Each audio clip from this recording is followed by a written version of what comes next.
And his gun. Take a listen. We also noted that Officer Roth was firing a taser at Mr. Brooks. The City of Atlanta SOPs, in fact, prohibit officers from firing tasers at someone who is running away. So the City of Atlanta says you cannot even fire a taser at someone who's running away. So you certainly can't fire a gun, a handgun, at someone who is running away. All right, Bill, can you fire a gun or a taser at someone who's running away? And did Garrett Rolfe fire his taser while he was running away? So first, let's talk about what the policy actually says. Vinny, I invite you, your viewers, to actually look up the policy. That's not entirely correct. There certainly is a provision that would allow the officer to use that should the situation warrant it. So Mr. Howard has misquoted the policy. That's first. Secondly, to your question, I believe if you look at the video, the taser was fired earlier, and you can see Officer Rolfe running and trying to charge the taser in an effort to get Mr. Brooks to submit so that he could go ahead and effect the lawful arrest. It's only when Officer Brooks escalates the situation and fires that I'll take some other actions, again causing our client to have to draw his firearm and shoot at Mr. Noah, did Garrett Rolfe fire the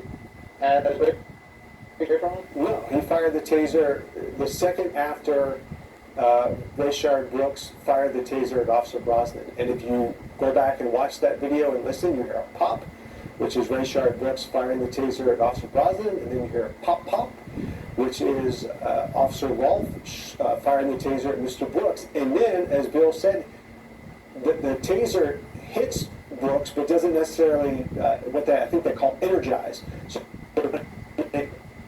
any wires, and you can actually see the wires on some of the videos. The wires, and the barbs were in Mr. Brooks, and he was trying to energize it to get him to stop running.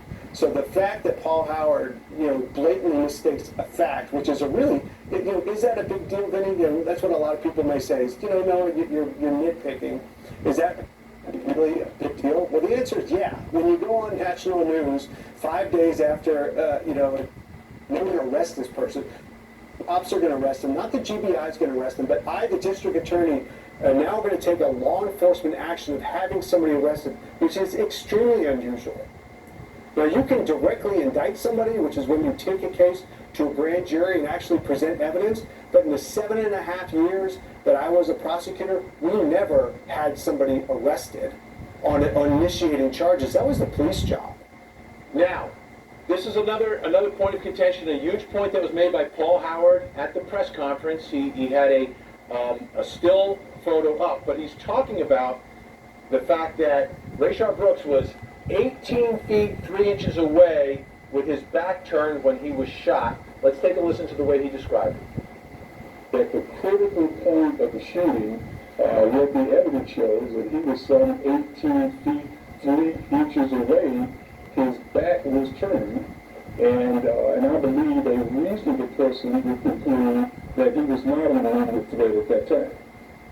He also held up a still photograph. We can put that photograph up. It's a little blurry, but we can highlight the area where the officer is to the left, Rayshard Brooks there.